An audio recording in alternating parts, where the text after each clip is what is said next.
I thought I knew what betrayal felt like. I thought I understood what it meant to be abandoned.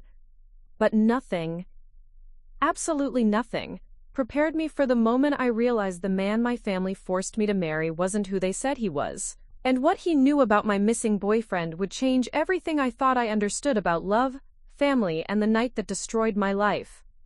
Before we jump back in, tell us where you're tuning in from, and if this story touches you, make sure you're subscribed, because tomorrow, I've saved something extra special for you. My name is Sarah Mitchell, and I'm 25 years old. But this story begins 3 years ago, when I was 22 and believed that life followed rules. That good people got rewarded, that family protected you, and that love, real love, was worth fighting for. I was wrong about all of it. I met Tyler Chen at a coffee shop near Portland State University. I was finishing my psychology degree, spending most afternoons at this little place called Grind Coffee, buried in textbooks about human behavior and family dynamics. Ironic, considering how little I actually understood about either. Tyler walked in on a Tuesday afternoon in October, shaking rain from his dark hair, scanning the crowded shop for an empty table. I looked up from my developmental psychology notes, just as his eyes met mine. He had this smile, not the practiced, confident kind that most guys my age wore like armor, but something genuine and a little uncertain. "Is this seat taken?" he asked, gesturing to the chair across from me. The coffee shop was packed, but there were other empty chairs scattered around. I should have said yes, that I was studying, that I needed the space. Instead, I heard myself say, "It's all yours." That was my first mistake. Or maybe it was the best decision I ever made. 3 years later, I still can't decide. Tyler was 24, a software developer who'd moved to Portland from Seattle after landing a job with a tech startup downtown. He was quiet in a way that felt intentional, like he chose his words carefully, instead of just filling silence. When he laughed, it was this low, surprise sound, like joy caught him off guard. We started meeting at Grind Coffee regularly, not dates, exactly, just two people who happened to study better with company. He'd work on code while I read about cognitive development. Sometimes we'd talk about our families, our dreams, the small frustrations of daily life. Tyler told me about growing up in a strict household where academic achievement was the only currency that mattered. I told him about my own family, my parents' traditional values, my older brother Marcus, who could do no wrong, my younger sister Jessica, who was still in high school and seemed to glide through life without ever questioning anything. "You're different from them," Tyler said one afternoon in November, looking up from his laptop. "You ask questions, you think about things." I felt something warm settle in my chest. Nobody had ever said that to me before. In my family, asking questions was seen as disrespectful. Thinking too much was considered a character flaw.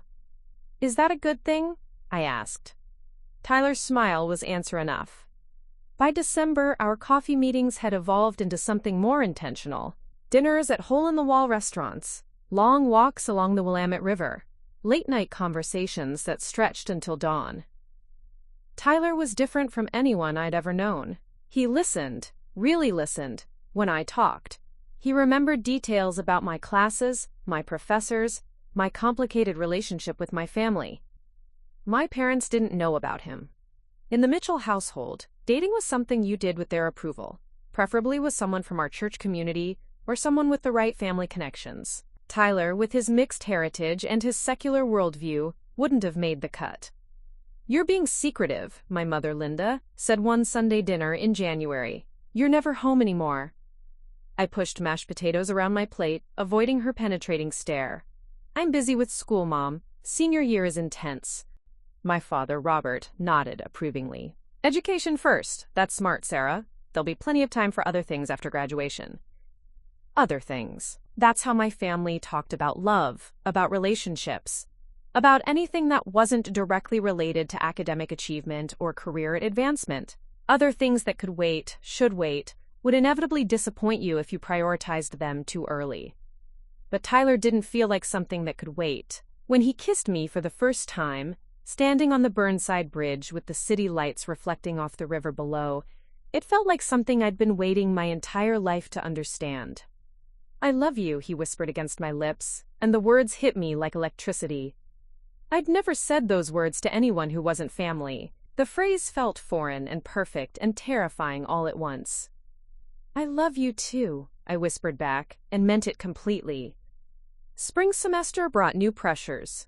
I was applying for graduate programs, juggling thesis research, preparing for comprehensive exams. Tyler was dealing with his own stress. His startup was struggling, layoffs were rumored, and his parents were pressuring him to move back to Seattle and take a more stable job with a larger company. "I don't want to leave," he told me one evening in March as we sat on his apartment balcony, sharing takeout Chinese food. "Everything I want is here." He was looking at me when he said it, and I knew he wasn't just talking about the city. "Then don't leave," I said, reaching for his hand. "We'll figure it out together." That was the night everything changed, though I wouldn't understand how completely until much later. Tyler made love to me with an intensity that felt different, more desperate than usual. Afterwards, he held me against his chest and talked about the future, our future. He wanted to meet my family, wanted to stop hiding our relationship. He talked about moving in together after graduation, about building something real and lasting. "I want to marry you someday," he said into my hair. "I want to build a life with you." I fell asleep feeling more secure, more loved, more hopeful about the future than I ever had in my life. I woke up alone. At first I assumed Tyler had gone to work early. He sometimes did that when he was stressed about project deadlines. But his side of the bed was cold, like he'd been gone for hours. His clothes from the night before were missing. His laptop, which usually lived on the kitchen counter, was gone too. I called him, straight to voicemail. I texted him, no response. I went to his apartment building after my morning class. The superintendent, a gruff man named Frank who'd always been friendly when he saw us together, looked uncomfortable when I asked if Tyler was home. "Missy moved out this morning, early, had a moving truck and everything." The world tilted sideways. "What do you mean, moved out?" Frank shrugged apologetically. Paid up his lease, took his deposit, said he was relocating for work, didn't leave a forwarding address. I stood in the hallway outside Tyler's empty apartment, key still in my hand, trying to make sense of what I was hearing. Moving truck. Paid up his lease. No forwarding address. He'd planned this. While he was telling me he loved me, while he was talking about marriage and building a life together, he was planning to disappear. I called his work. They told me Tyler Chen had submitted his resignation 2 weeks earlier. His last day had been Friday. Yesterday. 2 weeks. He'd known for 2 weeks that he was leaving, and he'd said nothing. Instead, he'd made love to me and promised me a future that he knew he had no intention of delivering. I spent the next 3 days calling every number I had for him, messaging him on every platform, even showing up at places we used to go together on the slim chance I'd find him there. Nothing. Tyler Chen had vanished as completely as if he'd never existed at all. The only proof I had that our relationship had been real was the growing nausea that started hitting me every morning, right around the time I'd normally be walking to meet him at Grind Coffee. It took me 2 more weeks to work up the courage to buy a pregnancy test. 2 pink lines changed everything. I sat on the bathroom floor of my shared apartment, staring at those lines, and felt something break inside my chest that I didn't think would ever heal. Tyler was gone. I was pregnant. And I had absolutely no idea how I was going to explain any of this to my family. The Mitchell family had rules about this kind of situation. Unspoken rules, but rules nonetheless. Good girls didn't get pregnant outside of marriage. Good girls didn't date men their parents hadn't approved of. Good girls certainly didn't get abandoned by men who disappeared in the middle of the night like they were running from a crime scene. I wasn't a good girl anymore. And soon, everyone would know it. I spent 4 days carrying the secret, feeling it grow heavier every time I looked at my parents, every time Jessica complained about her high school drama, every time Marcus called with updates about his perfect job and his perfect fiancé and their perfect wedding plans. On the 5th day, my mother found the pregnancy test.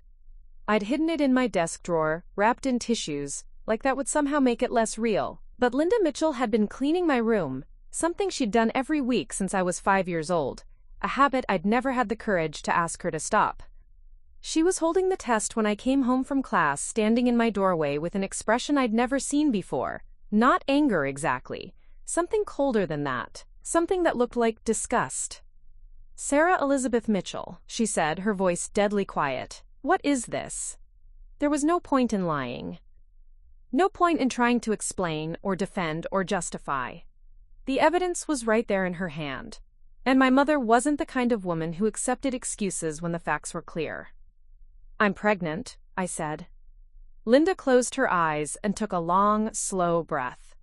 When she opened them again, her expression had shifted into something I recognized. The face she wore when she was solving a problem, managing a crisis, making decisions that other people would have to live with. "Who's the father?" "His name is Tyler. Tyler Chen. He's—" "Where is he?" I swallowed hard. "Gone." "Gone where?" "I don't know. He left. He moved out of his apartment and quit his job, and I can't find him anywhere." My mother stared at me for a long moment, and I watched something die in her eyes. Something that might have been respect or pride, or the basic assumption that I was capable of making good decisions. "Get your father," she said finally. "We need to talk." Preparing and narrating this story took us a lot of time, so if you are enjoying it, subscribe to our channel. It means a lot to us. Now back to the story. The living room had never felt smaller.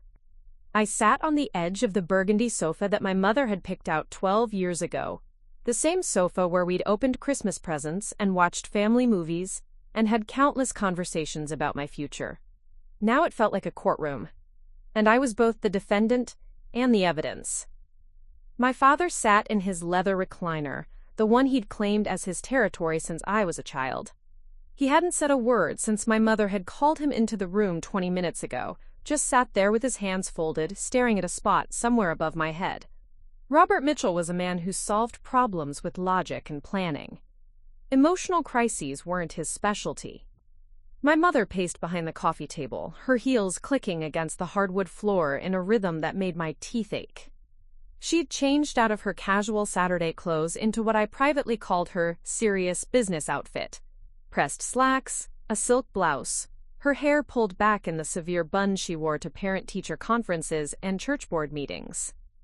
22 years old, she said, more to herself than to me. 22 years old and pregnant by a man who won't even take responsibility.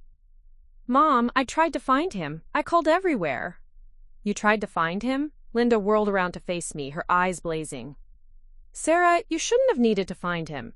You should have known where he was, because you should have been married to him before any of this happened." I felt heat rise in my cheeks. We were planning. Planning what? To live in sin indefinitely? To treat the sacred act of creating life like some casual experiment? My father finally spoke, his voice quiet but firm. "Linda, let her talk." My mother stopped pacing, but her posture remained rigid. The silence stretched between us, heavy with unspoken accusations and disappointments. "Tell us about this boy," my father said. "This Tyler." Boy, not man. I wondered if that was intentional, a way to diminish Tyler's significance, or if it was just how my father saw anyone under 30. "We met at school," I began, choosing my words carefully. "He's a software developer. He's smart and kind, and he made me laugh. We were together for almost 8 months." "8 months?" My mother's voice was flat. 8 months, and you never brought him home, never introduced him to your family, never even mentioned his name." The accusation hung in the air. I knew what she was really saying, that I'd been sneaking around, hiding something I was ashamed of, living a double life that had inevitably led to disaster. "I wanted to," I said. "Tyler wanted to meet you, we talked about it all the time, but I knew—" I trailed off, unable to finish the sentence. "You knew what?" my father prompted. "I knew you wouldn't approve of him." The admission felt like swallowing glass, but it was the truth, and we all knew it. Tyler, with his mixed heritage, and his secular background, and his creative, unconventional approach to life, would have been exactly the kind of person my parents would have found concerning. "So instead of trusting your family to guide you toward appropriate choice," my mother said, "you decided to sneak around with someone you knew was wrong for you. And now look where that's gotten you." "He wasn't wrong for me," I said, the words coming out sharper than I'd intended. "He loved me. We loved each other. What happened afterward doesn't change that." My father leaned forward in his chair. "Sarah, a man who loves you doesn't disappear when things get complicated. A man who loves you stays and faces the consequences of his actions." The logic was unassailable, and it cut deep because it echoed the doubts I'd been trying to suppress for weeks. If Tyler had really loved me, why had he run? If our relationship had been as real and meaningful as I'd believed, why had he chosen the first sign of pressure as his moment to vanish? Maybe he was scared, I said weakly. Scared? My mother's laugh was harsh. Scared of what? Of taking responsibility? Of being a man?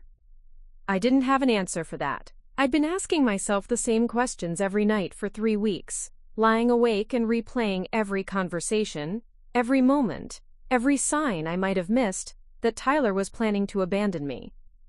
The question now, my father said, is what we're going to do about this situation. Situation. Not pregnancy, not baby, not grandchild. Situation.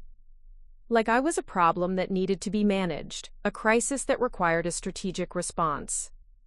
I'm keeping the baby, I said quickly before they could suggest alternatives. That's not negotiable. My parents exchanged a look and I saw something pass between them. Relief, maybe, or recognition that at least one aspect of this crisis aligned with their values. Of course you are, my mother said. That was never in question. But Sarah, you have to understand the position this puts our family in. Our reputation, our standing in the community. Your reputation?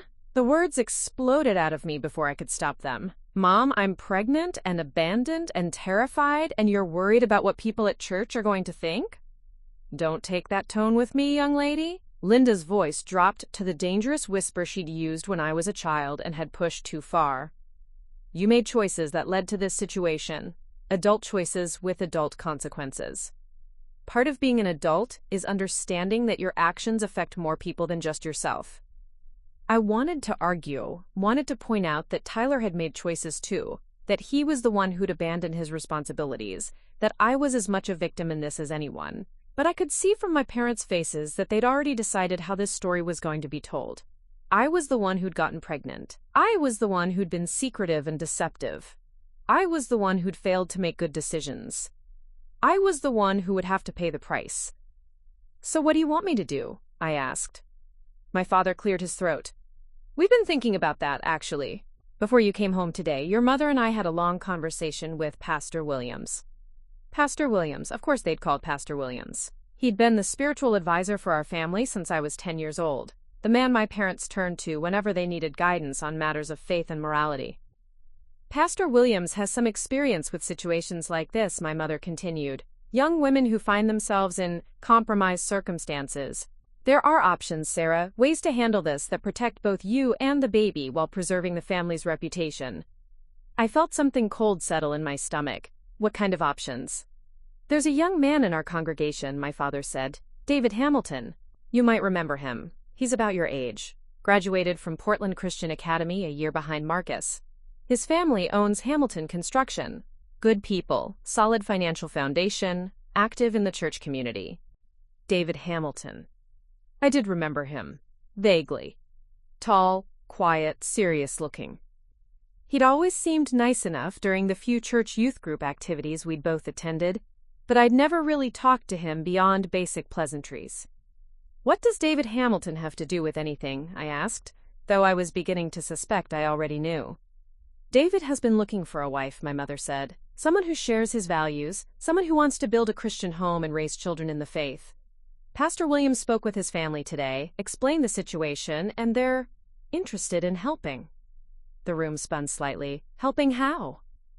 David is willing to marry you, my father said, to give the baby his name, to provide for both of you. It would be a respectable solution to an unfortunate situation. I stared at them, waiting for the punchline, for the moment when they'd reveal that this was some kind of test or joke or temporary insanity, but they were serious. They were sitting in our living room, talking about arranging my marriage to a virtual stranger, and they were completely serious. You want me to marry someone I don't even know? You'd get to know him, my mother said. The Hamilton family has invited us for dinner tomorrow night. You and David can spend time together, see if you're compatible. Compatible? I laughed, but there was no humor in it. Mom, I'm in love with someone else. I'm pregnant with someone else's baby. How exactly am I supposed to become compatible with David Hamilton? You're in love with someone who abandoned you, my father said bluntly. Someone who ran away the minute things got difficult. That's not love, Sarah. That's infatuation, and it's time to put it aside and make practical decisions about your future. David Hamilton is a good man, my mother added. He has a job, a house, a solid reputation. He's willing to take on another man's child and raise it as his own. Do you have any idea how rare that is? How generous? Generous. As if marrying me would be an act of charity, a favor I should be grateful for. What if I say no? I asked. The silence that followed was answer enough. Sarah, my father said finally, you're 6 weeks pregnant, unemployed, and abandoned by the baby's father. You have a psychology degree but no job prospects, and no way to support yourself, let alone a child. You can stay in this house and raise your baby as a single mother while the entire community watches and judges every move you make. Or you can marry a good man who's willing to give you and your child a stable, respectable life. Those are my only options? Those are the realistic options, my mother said. I know this isn't the fairy tale you imagined, sweetheart, but sometimes life requires us to be practical instead of romantic. I looked around the living room, at the family photos on the mantelpiece, at the religious artwork my mother had carefully selected, at the life my parents had built through careful planning and social awareness and adherence to community expectations. Everything in this room represented stability, respectability, the kind of solid foundation they wanted me to build for myself and my child. Everything in this room also felt like a prison. I need time to think, I said. Of course, my father said, take tonight. But Sarah, understand that time is a factor here. The longer we wait, the more obvious your condition becomes, and the more difficult it becomes to present this as a planned, joyful event. A planned, joyful event. They wanted to rewrite history, to transform my abandonment and terror into a love story with a happy ending. David Hamilton would become the hero, the man who'd swept me off my feet and convinced me to start a family. Tyler would disappear from the narrative entirely, just another college boyfriend who hadn't been serious enough to matter. The Hamilton family is expecting us at 6 tomorrow evening, my mother said. I've already picked out a dress for you to wear. Something that flatters your figure, but doesn't emphasize your condition. I nodded numbly and stood up, my legs feeling unsteady beneath me. As I reached the doorway, my mother called my name. Sarah? I turned back. I know this feels overwhelming right now, she said, and for the first time since she'd found the pregnancy test, her voice was gentle. But I truly believe this is the right path. David Hamilton is a good man from a good family. He can give you and your baby the kind of life you deserve. The kind of life I deserved. Not the life I wanted, not the life I dreamed of, but the life I deserved after making such poor choices. I went upstairs to my childhood bedroom and closed the door. Then I sat on my twin bed, surrounded by the remnants of my teenage years, and tried to imagine a future married to a man I barely knew, raising a child whose father had vanished like smoke. Outside my window I could hear the neighbors' kids playing in their backyard, their laughter bright and carefree in the fading afternoon light. I pressed my hand to my still flat stomach and wondered what I was going to tell my baby about how their life had begun. I wondered if I'd ever be brave enough to tell them the truth. The Hamilton house sat on Elm Street like something out of a 1950s magazine. White picket fence, perfectly manicured lawn, rose bushes that looked like they'd been trimmed with surgical precision. Everything about it screamed stability, tradition, the kind of American dream that my parents had spent their entire lives chasing. I stared at it through the passenger window of my father's sedan, my hands twisted in the fabric of the navy blue dress my mother had selected for me. It was conservative, high-necked, long-sleeved, designed to hide any hint of the pregnancy that was still early enough to conceal. I felt like I was wearing a costume, pretending to be the kind of daughter who made sensible choices and deserved respectable solutions. Remember, my mother said from the front seat, this is just dinner, just a chance for you and David to get acquainted, no pressure, no commitments. But her voice betrayed her. Linda Mitchell had spent 3 hours preparing for this evening, calling Pastor Williams twice for advice, researching the Hamilton family's background, even practicing conversation topics that would present me in the best possible light. This wasn't just dinner, this was an audition. What if he doesn't like me? I asked. He'll like you, my father said confidently. You're a beautiful, intelligent young woman from a good family. David Hamilton would be lucky to have you. Lucky to have me. The pregnant girl whose boyfriend had vanished. The daughter who'd been living a secret life and making terrible decisions. I wondered what version of me my parents were planning to present to the Hamiltons. The front door opened before we'd even reached the porch steps. A woman in her 50s emerged. Blonde hair perfectly styled, wearing a floral dress that managed to look both elegant and approachable. She had the kind of smile that seemed genuine but practiced, the expression of someone who'd spent years perfecting the art of gracious hostility. "Robert, Linda! You must be Sarah," she said, extending her hand to me. "I'm Carol Hamilton. We're so delighted to meet you." Delighted. As if this were a normal social visit instead of a barely disguised marriage negotiation. Carol led us through a living room that could have been featured in better homes and gardens. Cream-colored furniture, tasteful artwork, fresh flowers in crystal vases. Everything was perfect, pristine, exactly the kind of environment where mistakes weren't made and problems didn't exist. "David!" Carol called toward the back of the house. "Our guests are here." Footsteps on hardwood, and then he appeared in the doorway. David Hamilton was taller than I remembered, probably 6'2", with broad shoulders and dark brown hair that looked like he'd run his fingers through it. He wore dark jeans and a button-down shirt, casual but neat, and when he smiled at me, I noticed that his eyes didn't quite match the expression. There was something guarded there, something careful. "Sarah," he said, extending his hand. "It's good to see you again." His handshake was firm, confident, but his palm was slightly damp. He was nervous, too. Dinner was an elaborate production. Carol had prepared roast chicken with herb potatoes, green bean casserole, homemade rolls that filled the dining room with the scent of butter and yeast. The china was delicate, decorated with tiny blue flowers. The wine glasses were crystal, though only the adults drank while David and I stuck to sparkling water. The conversation flowed carefully around safe topics. David's work expanding his father's construction business, my recent graduation and plans for finding employment in the psychology field, shared memories of church youth group activities from years past. Our parents managed the dialogue like skilled diplomats, steering away from anything that might create awkwardness or tension. David was polite, attentive, asking thoughtful questions about my studies and my interests. He seemed genuinely interested when I mentioned my senior thesis on family trauma and resilience, nodding along as I explained my research methods and findings. "That sounds fascinating," he said. "I've always thought psychology was undervalued in our society. Understanding how people think, how they heal from difficult experiences, that seems incredibly important." I found myself surprised by the depth of his response. I'd expected platitudes, the kind of surface-level engagement that people offered when they were trying to be polite about topics they didn't really care about.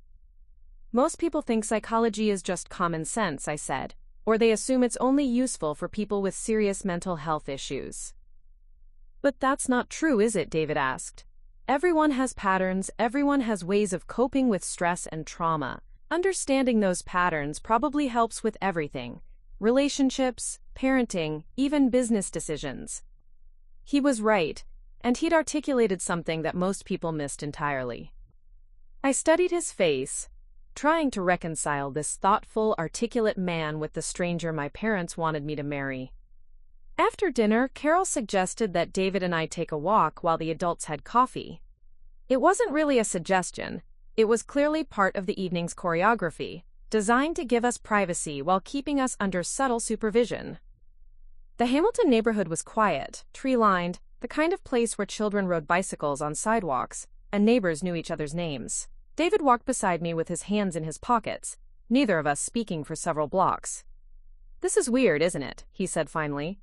I stopped walking, startled by his directness. "What?" "This whole evening. Our parents essentially arranging a marriage interview and pretending it's just a casual dinner party." His honesty caught me off guard. I'd expected him to maintain the polite fiction, to pretend that this was a normal getting-to-know-you situation. "It's definitely weird," I admitted.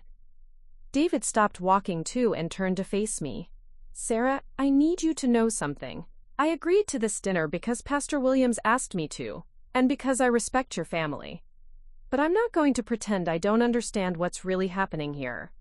My heart started beating faster. What do you mean? I know about your situation. I know you're pregnant, and I know the father isn't available. Pastor Williams explained everything when he approached my family. Heat flooded my cheeks.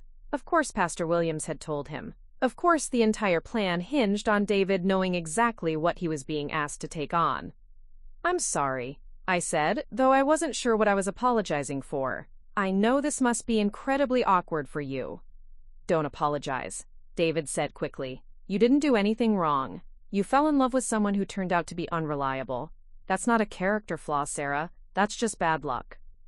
His kindness was unexpected, and it made my throat tight with emotion I wasn't prepared for. Most people wouldn't see it that way.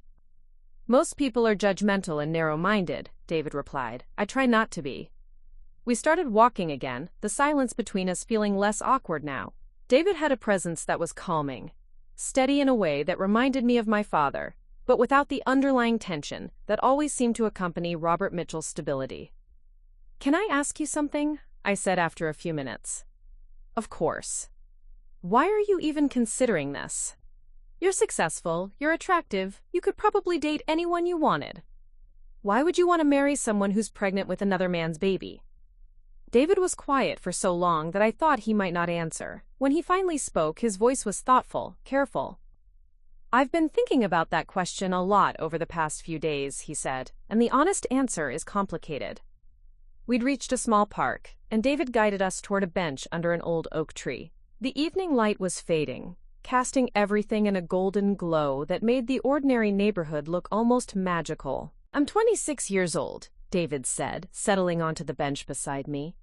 I've dated, but I've never been in love. Not really. I've never met someone who made me want to change my entire life, who made me feel like I couldn't breathe when they weren't around. He paused, staring at his hands. My parents think that means I'm too picky, that I have unrealistic expectations about relationships. Pastor Williams thinks it means I haven't opened my heart to God's plan for my life. But the truth is, I think I've been waiting for something that might not exist. The perfect woman? David shook his head. The perfect connection. The feeling that this person, this specific person, is meant to be part of my story. I understood what he meant, probably better than he realized. I'd felt that way about Tyler, like meeting him had been inevitable, like our relationship was something the universe had been orchestrating long before we'd ever laid eyes on each other. But here's the thing, David continued. Maybe I've been approaching it all wrong. Maybe love isn't just about finding someone who makes your heart race. Maybe it's about choosing to build something meaningful with someone who shares your values and wants the same kind of life. And you think we want the same kind of life? David turned to look at me directly. I think we both want a family. I think we both value commitment and loyalty, and doing the right thing even when it's difficult. I think we're both tired of disappointing our parents. That last part hit harder than I'd expected. I was tired of disappointing my parents. Tired of being the daughter who'd made bad choices and created problems that needed solving. This baby, David said quietly, deserves a father. Not necessarily a biological father, but someone who'll be there for every birthday, every scraped knee, every school play. Someone who'll love them unconditionally and never make them feel like they were a mistake. My eyes filled with tears before I could stop them. You'd really do that? Raise another man's child? Sarah, if we did this, if we got married, that child would be mine in every way that matters. Legally, emotionally, practically. Their biological father gave up any claim to them the moment he disappeared. The conviction in his voice was startling. David Hamilton, this man I barely knew, was offering me something Tyler had never even considered. A promise of permanent commitment, not just to me but to the baby Tyler had helped create and then abandoned. What would you want from me? I asked. In this marriage, I mean. What would you expect? David considered the question seriously. Honesty, respect, genuine effort to build something real together. I'm not asking you to love me immediately, Sarah. I understand that your heart is probably still tied up with someone else. But I'd want to know that you're committed to trying, that you're not just settling for me because you don't have other options. But I don't have other options. That's not true, David said. You could choose to be a single mother. You could move away, start over somewhere else, build a life without any of us. The fact that you're here, that you're considering this, tells me you want something more stable than that. He was right. I did want stability, security, the kind of foundation that would allow my child to grow up without the chaos and uncertainty that had defined the past month of my life. There's something else, David said, and his voice became more serious. Something I need you to understand before you make any decisions. I turned to face him fully, sensing that whatever he was about to say would be important. I know more about your situation than you might realize, he said carefully. About Tyler Chen, about why he really left Portland. My blood went cold. What do you mean? David looked uncomfortable, like he was wrestling with whether to continue. Sarah, there are things about Tyler's disappearance that don't add up. Things that suggest he didn't leave voluntarily. The world tilted slightly. What are you talking about? I can't explain everything right now, David said. Not here, not tonight. But if you decide to trust me, if you decide to move forward with this marriage, I promise I'll tell you everything I know. Everything about why Tyler really disappeared, and what it means for you and your baby. I stared at him, my mind racing. David Hamilton knew something about Tyler. Something significant enough that he was using it as leverage in a marriage negotiation. Are you saying Tyler didn't abandon me? I'm saying the situation is more complicated than it appears, David said carefully. And I'm saying that marrying me might be the only way to protect yourself and your child from the people who made sure Tyler disappeared. The bench beneath me felt unsteady, like the entire world had shifted while I wasn't paying attention. Tyler hadn't abandoned me. Someone had made him disappear, and David Hamilton, this stranger my parents wanted me to marry, somehow knew the truth about what had really happened. Who made him disappear? I whispered. David stood up from the bench and extended his hand to me. Come on, our parents are probably wondering what's taking us so long. David, you can't just say something like that and then… Sarah. His voice was firm, final. If you want answers, you'll have to trust me first. But I promise you this. If you marry me, you'll learn everything. And more importantly, you and your baby will be safe.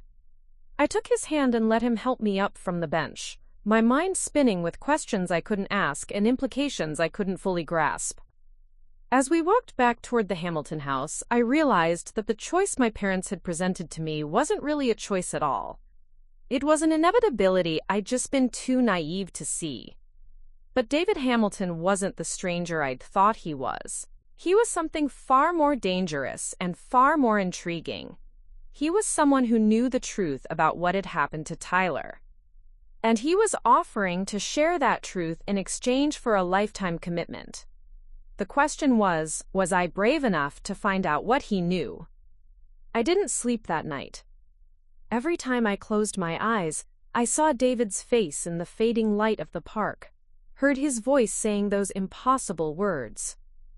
Someone made Tyler disappear. The phrase echoed in my mind like a song I couldn't shake, each repetition bringing new questions I didn't know how to answer. By morning, I'd made my decision. I found my parents in the kitchen, sharing coffee and the Sunday paper like nothing had changed, like their daughter hadn't just agreed to marry a virtual stranger who claimed to know dark secrets about her missing boyfriend. I'll do it, I said without preamble. I'll marry David Hamilton. My mother's coffee cup froze halfway to her lips. My father looked up from the sports section, eyebrows raised. You're sure? Linda asked carefully. This isn't a decision you should make lightly, sweetheart. I'm sure. What I didn't tell them was that I wasn't agreeing to their plan. I was agreeing to David's. The marriage they wanted was about reputation and respectability. The marriage I was choosing was about truth. My father set down his newspaper and reached across the table to squeeze my hand. I'm proud of you, Sarah. I know this wasn't easy, but you're making a mature decision. David Hamilton is going to be a good husband and father.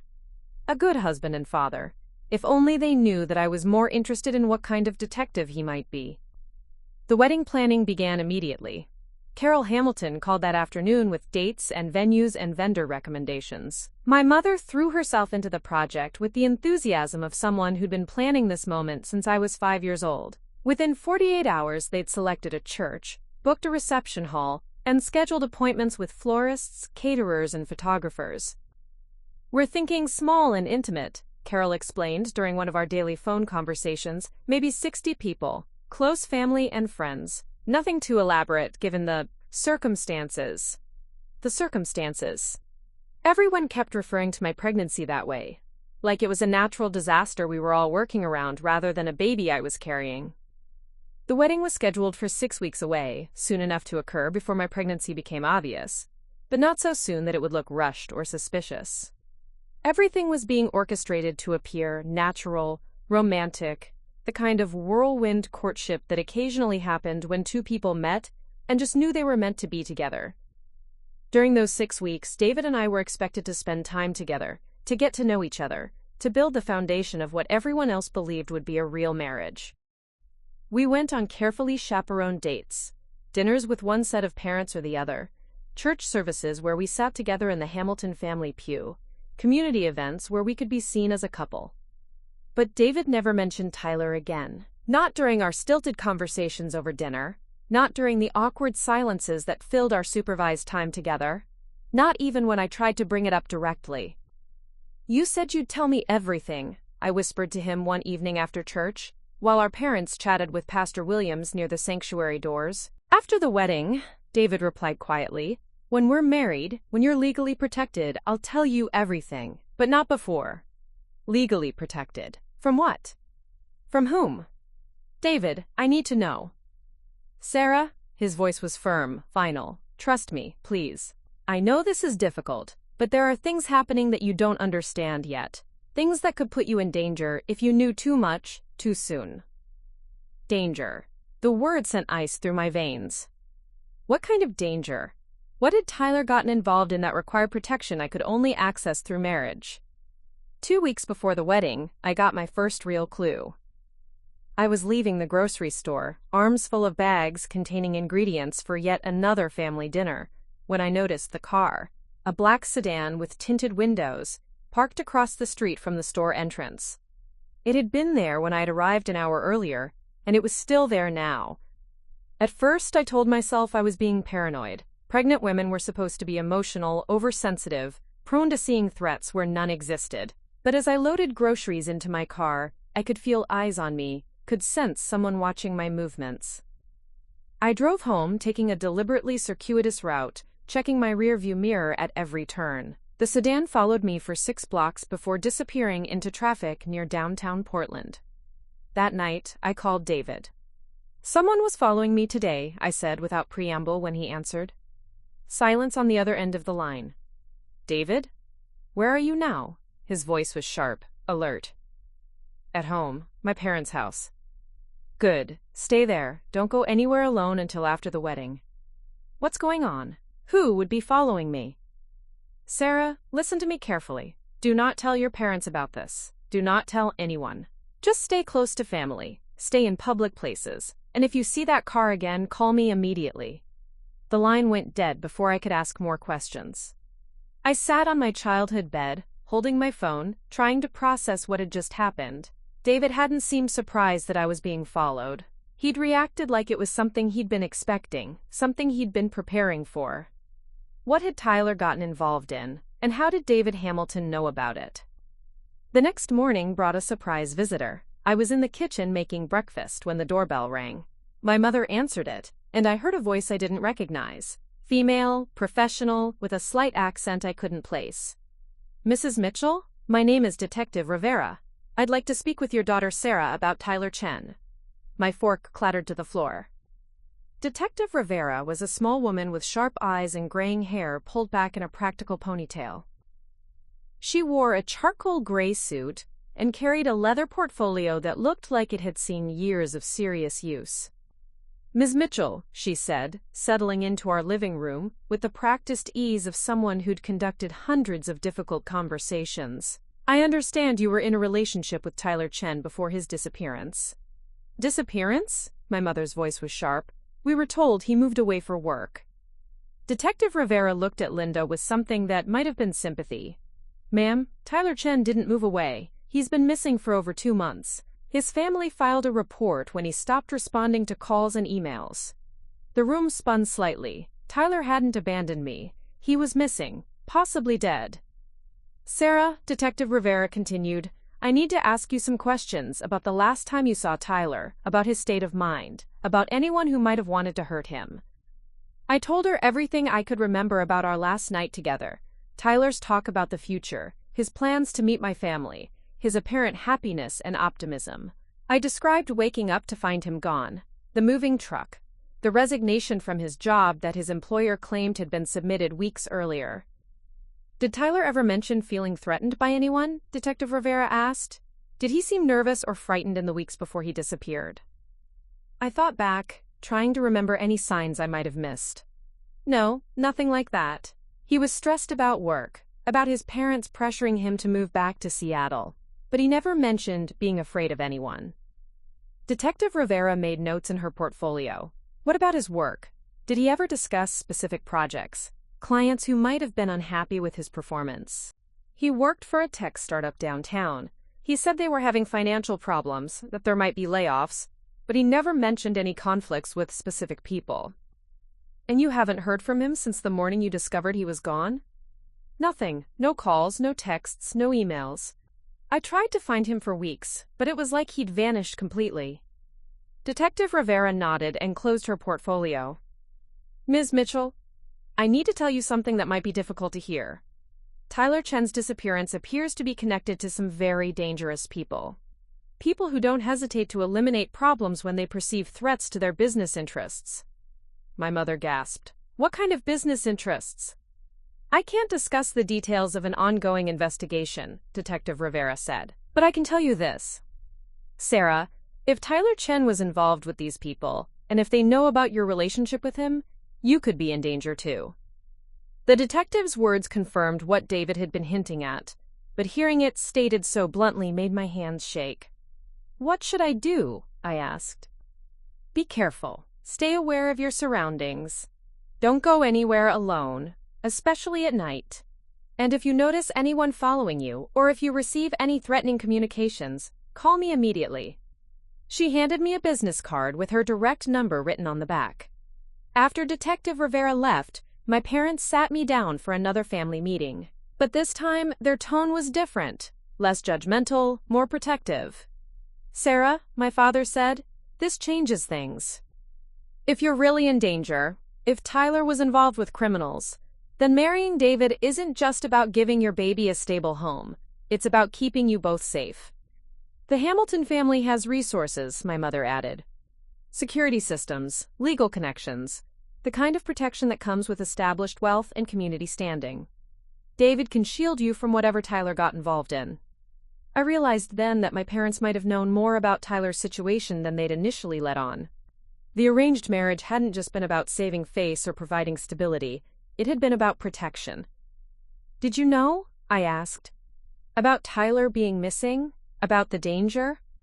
My parents exchanged the kind of look that married couples develop after decades together, a silent communication that excluded everyone else in the room.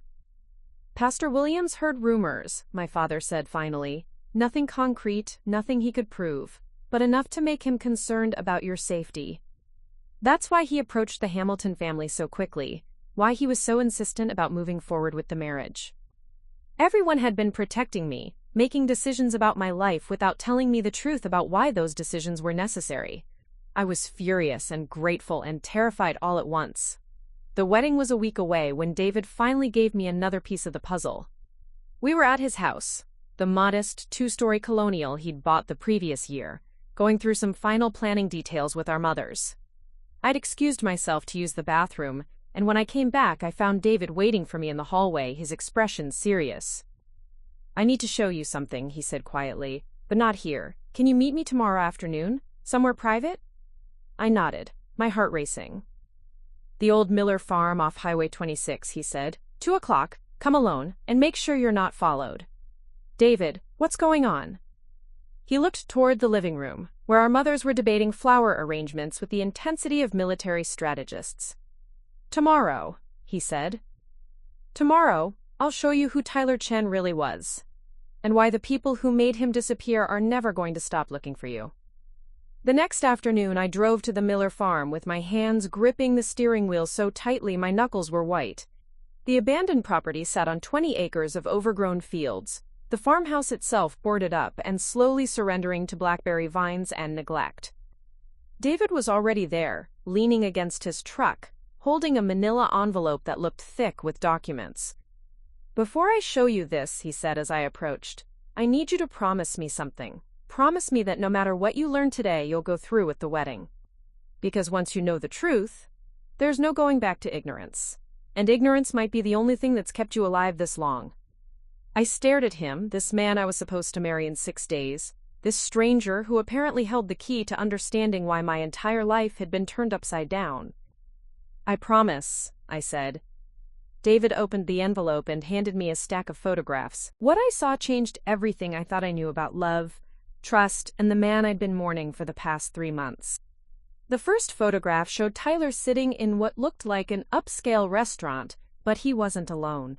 Across from him sat a man I didn't recognize, middle-aged, expensive suit, the kind of polished appearance that screamed money and power. They were leaning across the table toward each other, engaged in what appeared to be an intense conversation. "Who is that?" I asked, my voice barely above a whisper. "Vincent Marconi," David said. "He runs money laundering operations for several criminal organizations up and down the West Coast. Drug cartels, human trafficking rings, illegal gambling. If it generates dirty money, Marconi finds ways to clean it." I stared at the photograph, trying to reconcile the Tyler I knew, sweet, thoughtful, passionate about coding and social justice, with someone who would have dinner with a criminal. "There has to be some mistake," I said. "Tyler wouldn't." "Look at the next photo." This one showed Tyler and Marconi walking out of the restaurant together, but now Tyler was carrying a briefcase, a thick, expensive-looking briefcase that I'd never seen before. "That briefcase," David said, "contained $200,000 in cash, payment for Tyler's work developing an encryption system that could hide financial transactions from federal investigators." The photographs slipped from my hands, scattering across the dirt at our feet. I bent to gather them, my mind reeling. "You're lying," I said. "Tyler was a software developer for a startup. He built apps for small businesses. He wouldn't know how to create something like that." David handed me another photo. This one showed Tyler at a computer, lines of code visible on the screen behind him, but the setting wasn't his apartment or his office. It was somewhere industrial, sterile, with concrete walls and no windows. "Tyler Chen was brilliant," David said quietly. "Brilliant enough that Marconi's people recruited him straight out of college. The startup job was a cover, a way to explain his income and provide him with a legitimate professional identity. His real work was developing software that could move millions of dollars without leaving traces that law enforcement could follow." I sank down onto the tailgate of David's truck, the photos scattered around me like evidence of a life I'd never known existed. "How do you know all this?" I managed to ask. David was quiet for a long moment, staring out across the overgrown fields. "Because I've been investigating Vincent Marconi for 3 years. I'm not just David Hamilton, construction company owner and respectable church member. I'm David Hamilton, federal informant." The world tilted sideways. "What?" "The FBI approached me in 2019, David said. Marconi was using Hamilton Construction to launder money. Fake renovation projects, inflated invoices, cash payments for work that was never actually performed. My father didn't know. The company's bookkeeper was handling all the financial arrangements, and she was smart enough to keep the legitimate projects separate from the criminal ones." David sat down beside me on the tailgate, careful to maintain a respectful distance. "When the FBI figured out what was happening, they gave me a choice. I could face charges as an unwitting accomplice, or I could help them build a case against Marconi by documenting every interaction, every transaction, every piece of evidence I could access." "So you became a spy." "I became someone who wanted to stop very bad people from hurting innocent families," David corrected.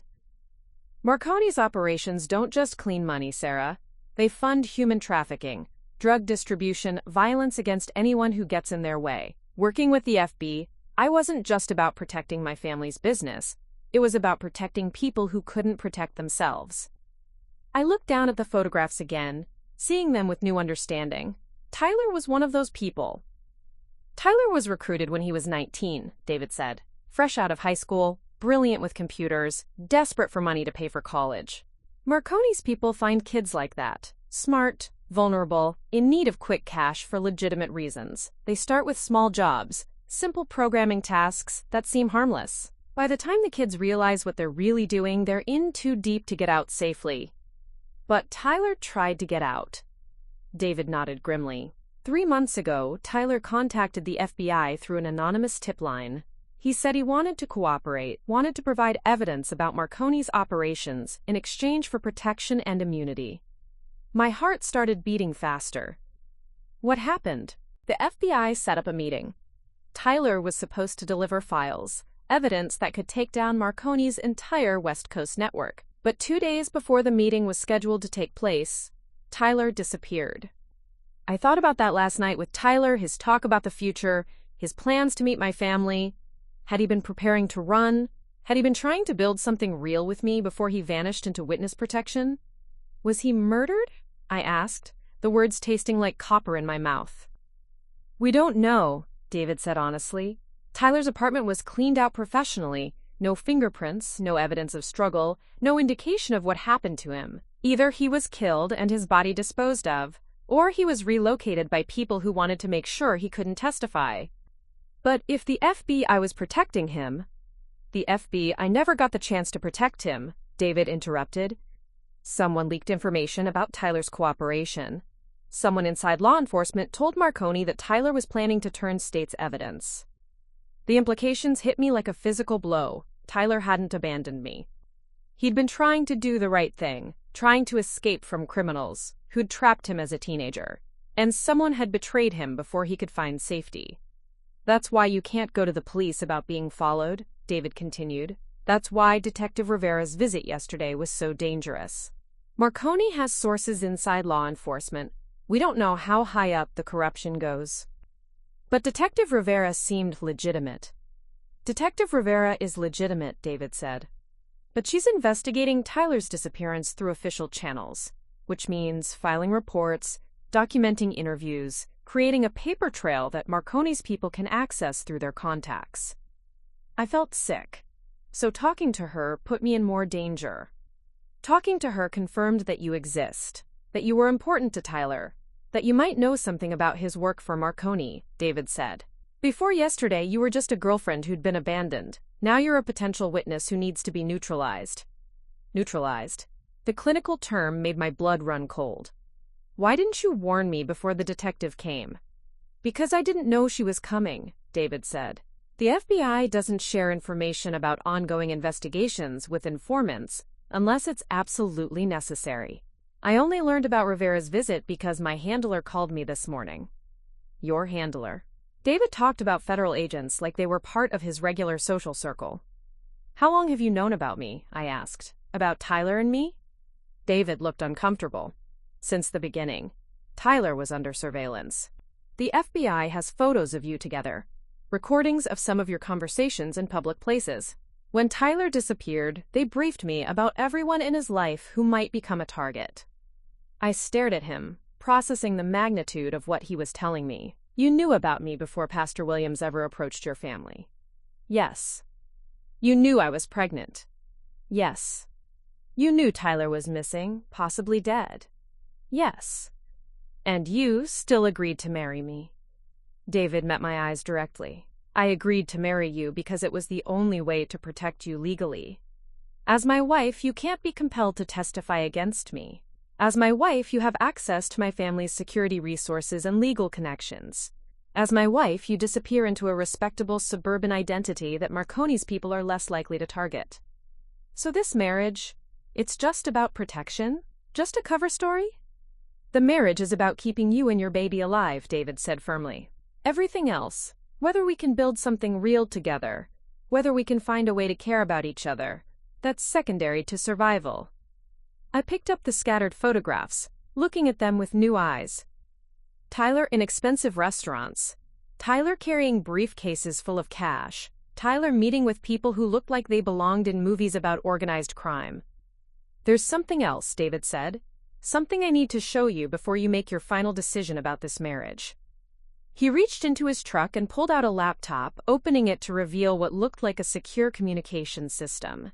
"This is how I communicate with my FBI handler," he said. "Everything's encrypted, everything's monitored by federal cybersecurity specialists. But 3 days ago, I received a message that wasn't from the FBI." David clicked on a file, and a video began playing. The image was grainy, obviously taken from a surveillance camera, but the figure on screen was unmistakably Tyler. He was walking through what looked like a parking garage, carrying a duffel bag, checking over his shoulder every few steps. "When was this taken?" I asked. "Last week. Tyler was alive. 3 months after his disappearance. 2 months after I'd mourned him and moved on and agreed to marry another man, Tyler was alive." "Where is he?" "We don't know," David said. "The video was sent anonymously, no return address, no identifying information. But whoever sent it wanted us to know that Tyler is still out there." I watched the video loop, memorizing every detail of Tyler's movements, the way he carried himself, the familiar gesture of running his hand through his hair when he was nervous. "Why would someone send this to you?" I asked. "That's what worries me," David said. "Either someone wants the FBI to know Tyler is alive, which suggests he might be ready to cooperate again, or someone wants us to know Tyler is alive so we'll make mistakes trying to find him. Or Tyler sent it himself." David nodded slowly. "That's the third possibility. Tyler might be trying to communicate, trying to let people know he's safe. But if that's true, if he's been hiding for 3 months while you've been grieving and planning to marry someone else..." He didn't finish the sentence, but I understood. If Tyler was alive and free, if he'd chosen to stay hidden while I'd moved on with my life, then everything I'd believed about our relationship was wrong. "I need to think," I said, standing up from the tailgate. "This is too much. Tyler being involved with criminals, you being an FBI informant, someone sending anonymous videos. I can't process all of this. Sarah, the wedding is in 5 days. If you're going to back out, if you're going to wait for Tyler to come back, you need to decide now. Because once Marconi's people figure out that you're going to be under federal protection as my wife, they'll move fast to eliminate you before the ceremony. And if Tyler comes back after we're married?" David's expression was unreadable. "Then we'll deal with that situation when it happens." I gathered the photographs and handed them back to him, my hands shaking slightly. "I need to go home. I need to think about all of this." "Sarah." David's voice stopped me as I reached my car. "Whatever you decide, know that I respect it. But also know that marrying me might be the only thing that keeps you alive long enough to get answers about what really happened to Tyler." I drove home in a daze, my mind spinning with questions that had no good answers. Tyler was alive but hiding. David was working with the FBI. I was being hunted by criminals who saw me as a threat to their operations. And in 5 days, I was supposed to walk down the aisle and marry a man who might be my salvation, or just another person using me to achieve his own goals. The only thing I knew for certain was that the sweet, simple love story I'd thought I was living had been a lie from the very beginning. And I was about to find out just how deep that lie went. The dress felt like armor. Pure white silk with intricate beadwork that caught the morning light streaming through my childhood bedroom window. My mother had spent weeks finding the perfect gown, something elegant enough for a Hamilton family wedding, but with enough structure to conceal my 12-week pregnancy bump. "You look beautiful, sweetheart," Linda said, adjusting the cathedral-length veil that had belonged to my grandmother, "like a princess in a fairy tale." A fairy tale, if only she knew that the prince was an FBI informant and the missing love interest might be a federal witness hiding from money-laundering criminals. My hands shook as I applied lipstick, the same shade of rose pink I'd worn to my high school graduation.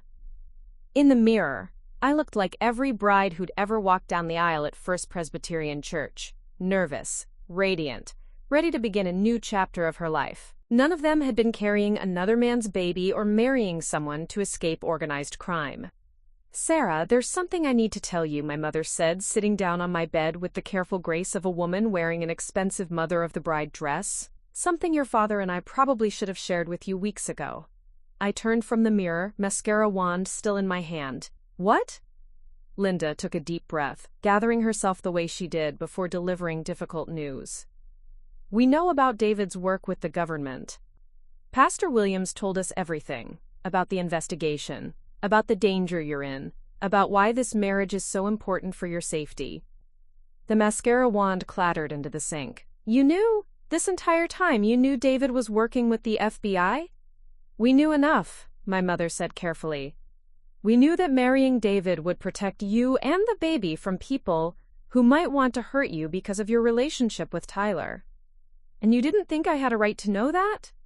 We thought you were safer not knowing the details, Linda said. The less you understood about the investigation, the less danger you'd be in if something went wrong. I stared at her, realizing that everyone in my life had been making decisions about my safety, my future, my marriage, without bothering to include me in those decisions. Mom, I'm about to marry a man who's essentially a federal agent. Don't you think that's the kind of information a bride should have before she walks down the aisle? David isn't a federal agent, my mother corrected. He's a good man who's helping the government stop very bad people. There's a difference. Is there? Because from where I'm sitting, it looks like I'm being used as cover for a federal investigation. Linda stood up and moved to the window, looking down at the cars arriving in our driveway. The Hamilton family, early guests, photographers preparing to document what everyone believed was a joyful occasion. Sarah, 6 months ago you were a college student with your whole life ahead of you. Today you're pregnant, abandoned, and being hunted by criminals. David Hamilton is offering you a way out of that nightmare. Maybe it's not the romantic love story you dreamed of, but it's real protection and a real future. She was right, and I hated that she was right. My alternative options weren't exactly appealing. Single motherhood while looking over my shoulder for Vincent Marconi's people, or trying to disappear entirely and raise my baby in hiding. Besides, my mother continued, you might be surprised by what develops between you and David. Marriage has a way of creating love even when it doesn't start with it. A knock on the bedroom door interrupted us. Sarah? Jessica's voice, excited and slightly breathless. There's someone here to see you. Jess, we don't have time for visitors, Linda said. The ceremony starts in an hour. Mom, I think you need to see this, Jessica insisted. It's important. Linda opened the door to reveal Jessica holding a large manila envelope, her face flushed with excitement and confusion. A man dropped this off, Jessica said. He said it was urgent, that Sarah needed to see it before the wedding. He was kind of weird looking, really nervous, kept checking over his shoulder like someone was following him. My blood went cold. I took the envelope from Jessica's hands, noting that my name was written across the front in handwriting I didn't recognize. Who was he? I asked. I don't know, he didn't give me his name. But Sarah, he said to tell you that Tyler Chen sent him. Linda gasped. I ripped open the envelope, my hands trembling. Inside was a single sheet of paper with a typed message. Sarah, if you're reading this, it means I'm still alive and I've found a way to contact you safely. I can't explain everything in a letter, but I need you to know that leaving you wasn't my choice. I was taken, and I've been in federal protection for 3 months. The people who took me are still looking for me, and they think you might know where I am. Don't trust anyone connected to the investigation, including David Hamilton. Meet me at Grind Coffee tonight at 9 p.m. if you want the truth about what really happened. Come alone. -T. I read the message 3 times, my heart pounding so hard I could hear it in my ears.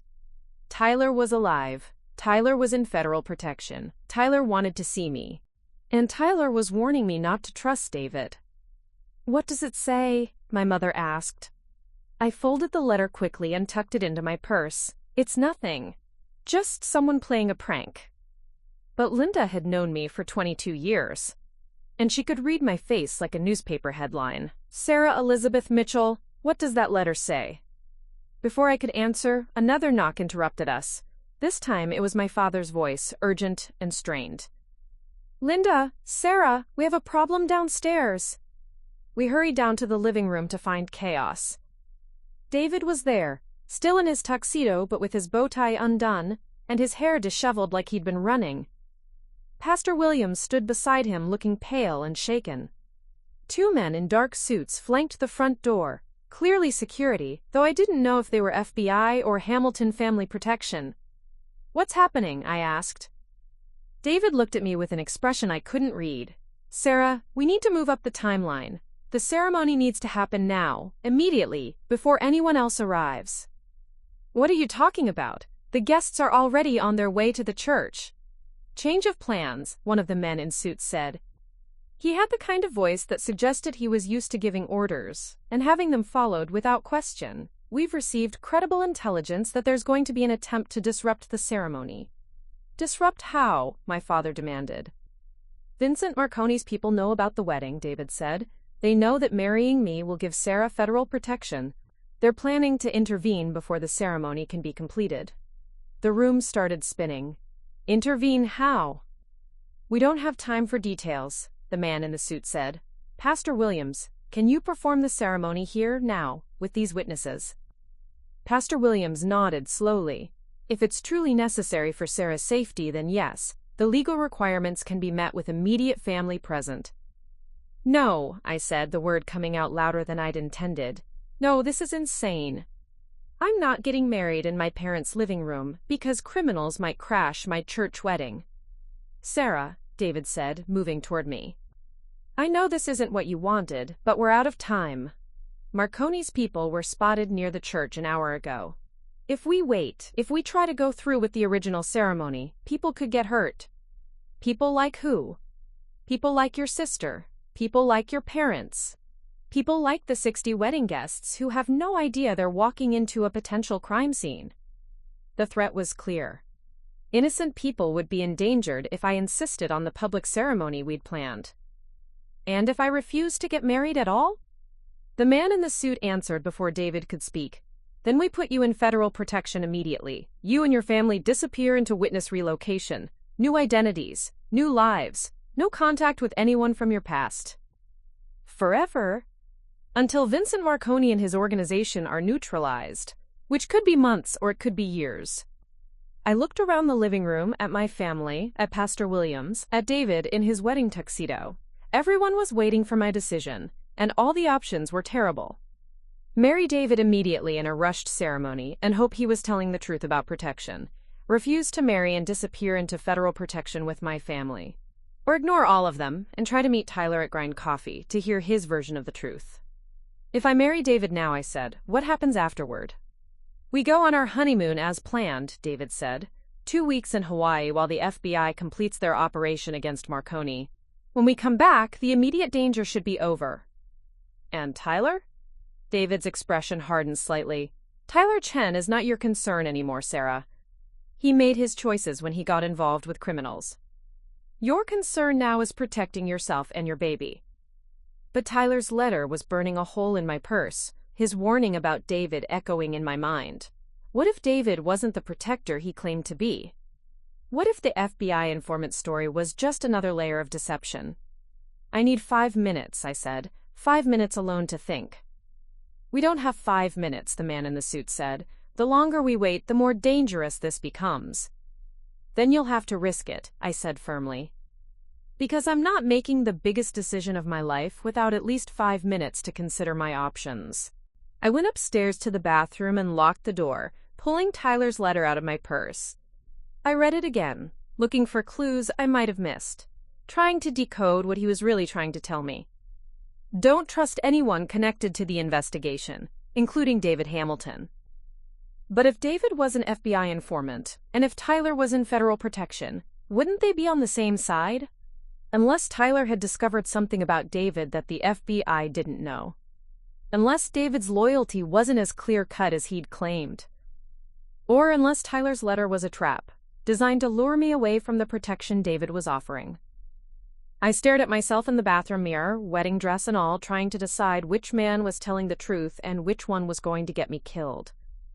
Downstairs, I could hear urgent voices, the sound of people preparing for a ceremony that would either save my life or destroy it. In 3 hours, Tyler would be waiting for me at Grind Coffee.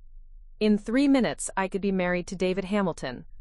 I had to choose, and there was no way to know which choice would keep my baby safe. The only thing I knew for certain was that someone was lying to me. And I was about to find out who. I made my choice standing in my parents' bathroom, wearing my grandmother's wedding dress, with the sound of urgent voices drifting up from downstairs. I carefully removed the veil, hung up the dress, and put on jeans and a sweater. If I was going to discover the truth about Tyler Chen, I wasn't going to do it dressed like a bride. The hardest part was getting out of the house without anyone noticing. The living room was full of people. My parents, the Hamilton family, Pastor Williams, those federal agents in suits who kept checking their phones like they were expecting bad news. I slipped out through the kitchen door while they were arguing about security protocols and ceremony logistics. My car was blocked in by all the official vehicles, so I took Jessica's bike from the garage. At 22, pregnant, and wearing my sneakers with a formal hairdo, I probably looked ridiculous pedaling through Portland traffic. But ridiculous was better than dead, and I was starting to suspect that one of those was my only other option. Grind coffee looked exactly the same as it had 3 months ago, but everything else about the world had changed so completely that it felt like visiting a museum of my former life. The same baristas, the same mismatched furniture, the same smell of espresso and cinnamon that had once represented safety and happiness. Tyler was sitting in our old spot by the window, but I almost didn't recognize him. He'd lost weight, his hair was shorter and darker than I remembered, and he wore clothes I'd never seen before. Expensive jeans, a leather jacket that looked like it cost more than my monthly rent. But when he looked up and saw me, his smile was exactly the same. "Sarah," he stood up so fast his chair scraped against the floor. "You came."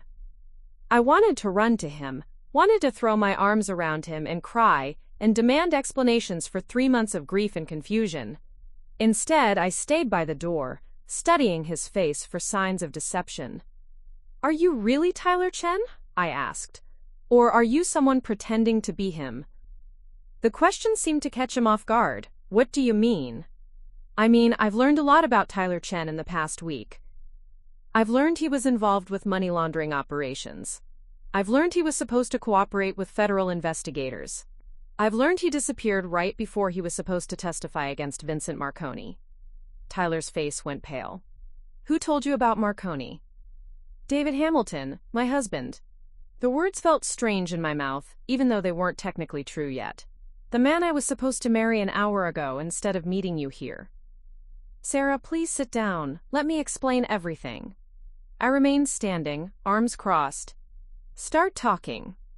Tyler ran his hands through his hair, the familiar gesture that once would have melted my heart. Now it just looked like nervous energy. "Everything David told you about my work for Marconi is true," he began. "I was recruited when I was 19, desperate for money to pay for school. They started me with simple jobs, building websites, creating basic encryption tools. I thought I was just freelancing for tech companies that needed privacy protection." "When did you realize what you were really doing?" "About a year into it. I started recognizing patterns in the financial data I was encrypting. Amounts that were too large and too regular to be legitimate business transactions. When I asked questions, they made it clear that asking questions wasn't part of my job description." Tyler sat back down, gesturing for me to join him. I remained standing.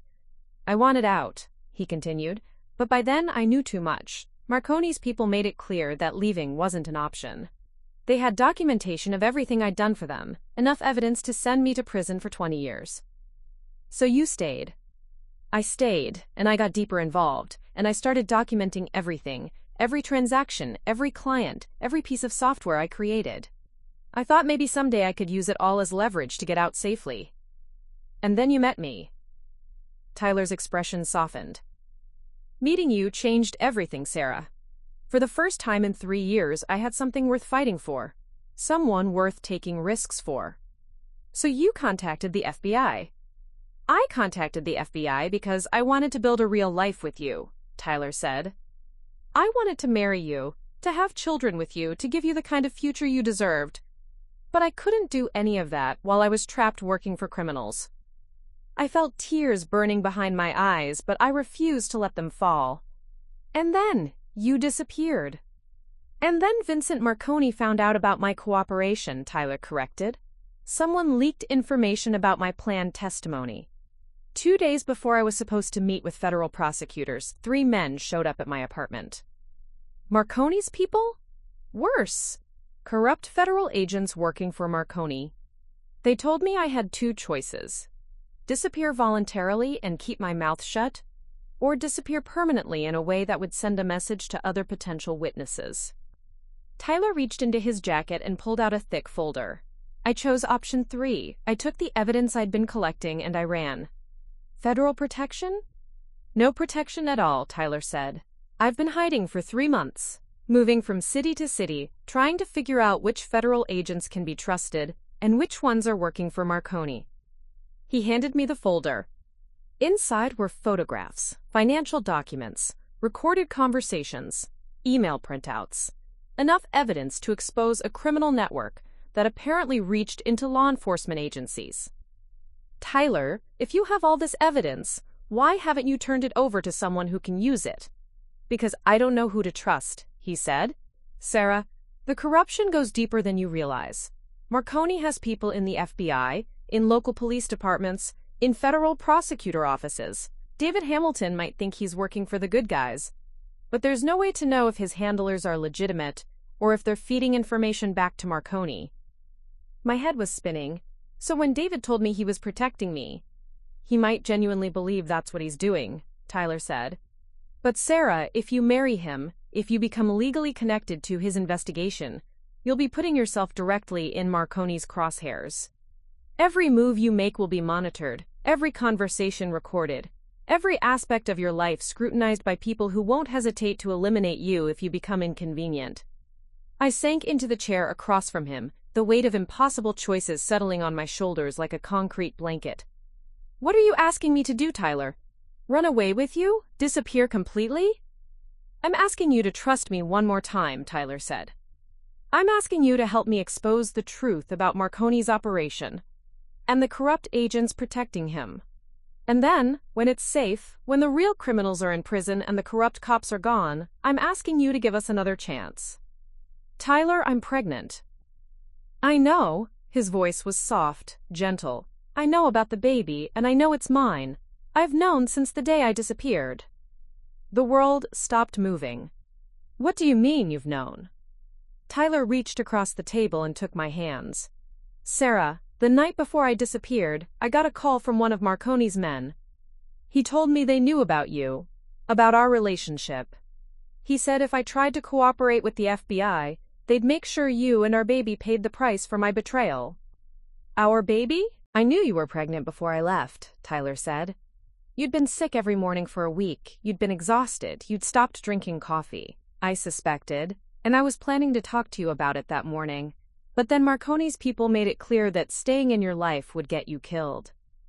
The tears I'd been holding back finally spilled over. So you left to protect me.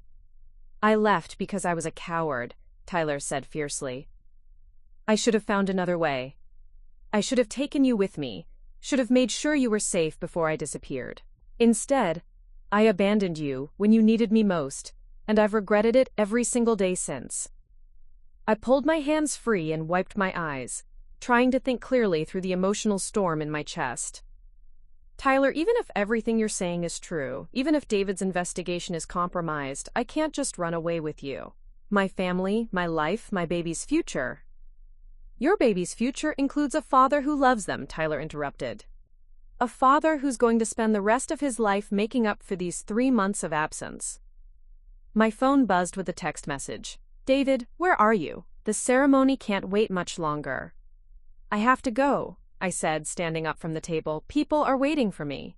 Sarah, please, don't marry him, not today. Give me 48 hours to prove that David Hamilton's investigation is compromised, that marrying him will put you in more danger, not less. I looked at Tyler, really looked at him, trying to reconcile the man sitting across from me with the criminal David had described, with the missing person Detective Rivera was investigating, with the boyfriend who'd abandoned me 3 months ago. If I don't marry David, what happens to my family? What happens to the baby? I have enough evidence to bring down Marconi's entire operation, Tyler said. I've been in contact with a federal prosecutor in Seattle, who's completely clean, someone Marconi doesn't have leverage over. We can end this, Sarah. We can make it safe for all of us. My phone buzzed again. This time it was Jessica. Sarah, where are you? Everyone's freaking out. I had to choose. Marry David, and accept his protection while trusting that his version of the truth was accurate.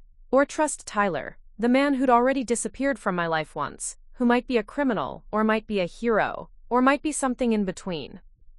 Tyler, I said finally, if I choose you, if I walk away from that wedding right now, what guarantee do I have that you won't disappear again?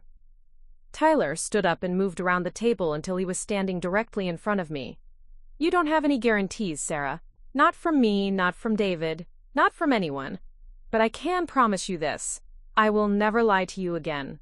Whatever happens next, whatever we decide to do, I'll tell you the truth about everything.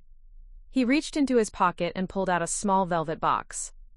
I bought this the day before I disappeared, he said, opening it to reveal a simple solitaire engagement ring.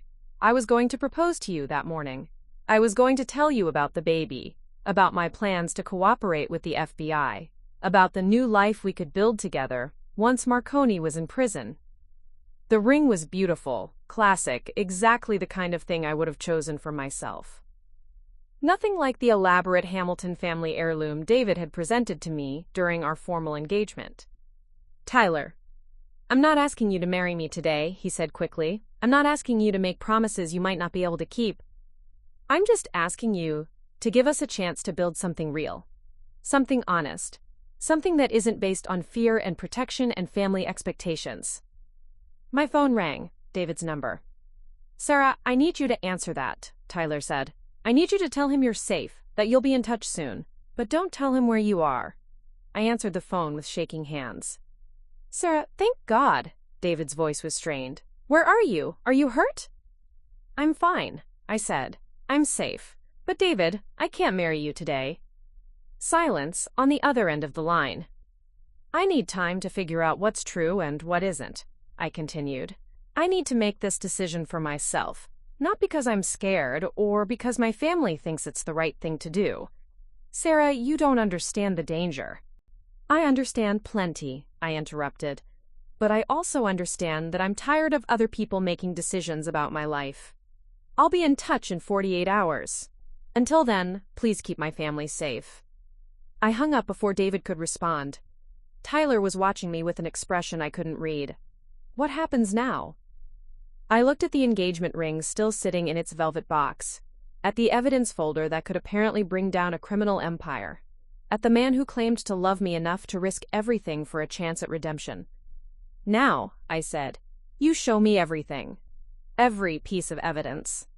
Every detail about Marconi's operation. Every reason you have for believing David's investigation is compromised. And then I decide which one of you is telling the truth. Tyler closed the ring box and slipped it back into his pocket. And if you decide I'm the one who's lying? I thought about David, waiting at my parents' house in his wedding tuxedo. I thought about my family, terrified for my safety. I thought about my baby, who deserved a father willing to fight for their future. Then I go back and marry David Hamilton, I said. And I spend the rest of my life wondering what would have happened if I'd been brave enough to trust you. Tyler picked up the evidence folder and stood. Sarah Mitchell, you are the bravest person I know. You always have been. That's why I fell in love with you, and that's why I'm going to spend the rest of my life proving that you made the right choice by giving me this chance.